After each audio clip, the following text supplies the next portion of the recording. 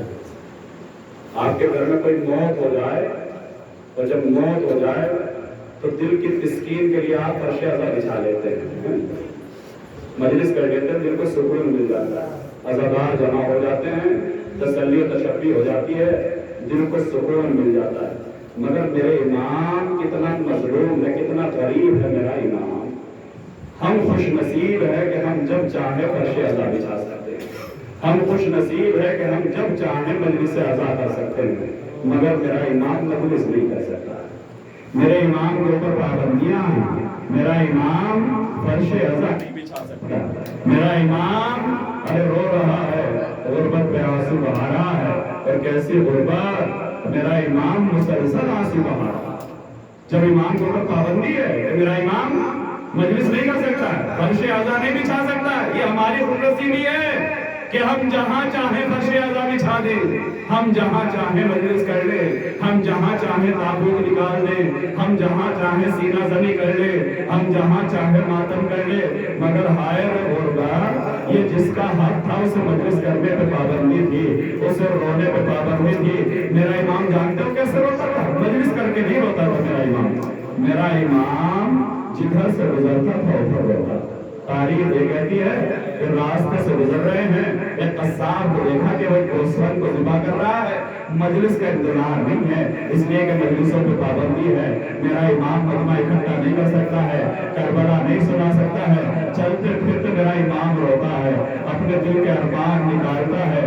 روایت یہ کہتے ہیں مدینے کی گلی سے گزر رہے ہیں، ایک قصاب کو دیکھا کہ وہ ایک جانور کو ذبح کر رہا ہے، جیسے قصاب جانور کو ذبح کرنا چاہتا تھا، قصاب کی نگاہ امام پہ پڑ گئی، جلدی سے دکان کا پردہ ڈال دیا، امام سے پردہ کر دیا۔ امام سیدھے نہیں گزرے، میرا امام گلیوں میں کربلا سناتا تھا، میرا امام ایک ایک کو کھڑا کر کے اس کو کربلا سناتا تھا۔ مجلس کرنے پہ پابندی تھی، رونے پہ پابندی تھی۔ ہائے رے غربت امام، ارے جس کا باپ مر جائے اس میں اتنی پابندی کو اپنے باپ کو بیٹھ کے رو بھی نہیں سکتا، چلتے پھرتے کربلا سناتا تھا۔ روایت یہ کہتی ہے امام نے دیکھا کہ اس قصاب نے پردہ ڈال دیا، امام سیدھے نہیں گزرے، امام نے پردہ ہٹایا، قصاب کے پاس گئے، اے بھائی تو نے یہ پردہ کیوں ڈال دیا؟ مولا آپ کی وجہ سے ڈال دیا کہ آپ برداشت نہیں کر سکے۔ اے بھائی میں تجھے ذبح کرنے سے منع نہیں کرتا، شریعت محمدی میں ارے حلال جانوروں کا ذبیحہ اللہ نے حلال رکھا، میں تجھے روکتا نہیں ہوں، مگر اتنا بتا دو تمہیں اسے پانی بھی پلایا نہیں پلایا؟ کربلا سنا رہا ہے میرا امام۔ اے غربت، ہائے کیسے کربلا پہنچائی ہے میرے امام نے۔ مجلسوں پہ پابندی ہے میرے امام کے زمانے میں، میرا امام کربلا پہنچا رہا ہے۔ روایت یہ کہتی ہے میرے امام نے فرمایا بھائی تو نے اسے پانی بھی پلایا یا نہیں پلایا؟ اس نے ہاتھوں کو جوڑا، مولا ارے میں قصاب ضرور ہوں مگر اتنا میں بھی جانتا ہوں کہ شریعت محمدی میں جانور کو ذبح کرنے سے پہلے پانی پلایا جاتا ہے۔ ارے اتنا سنتا تھا میرا امام، کربلا کا رخ کر کے کہتا تھا واہ غربتا واہ حسینہ، اے بابا ارے جانوروں کو ذبح کرنے سے پہلے پانی پلایا جائے اور میرا بابا پیاسا ذبح کر دیا گیا۔ واہ غربتا واہ مصیبتا، میرا امام کربلا سنا رہا ہے۔ تاریخ بتاتی ہے کہ میرا امام ہر وقت روتا ہے، مصلی پہ روتا ہے، نمازوں میں روتا ہے، وضو کرتے ہوئے روتا ہے۔ میرا امام اپنے گھر کی چھت پہ اکیلا بیٹھا ہوا آنسو بہا رہا ہے۔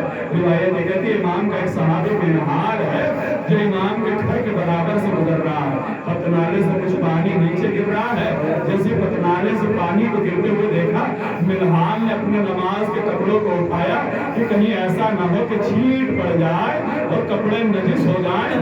دروازے پہ کھڑی ہوئی کنیز نے یہ منظر دیکھ لیا، آواز دی منہار کیا کر رہا ہے؟ کہا پتنالے سے پانی گر رہا ہے، میں اپنے کپڑوں کو بچا رہا ہوں کہیں نجس نہ ہو جائے۔ کنیز نے سر و سینہ پھیر دیا، منہار ارے یہ کوئی نجس پانی نہیں ہے، یہ تیرے امام کے آنسو ہے،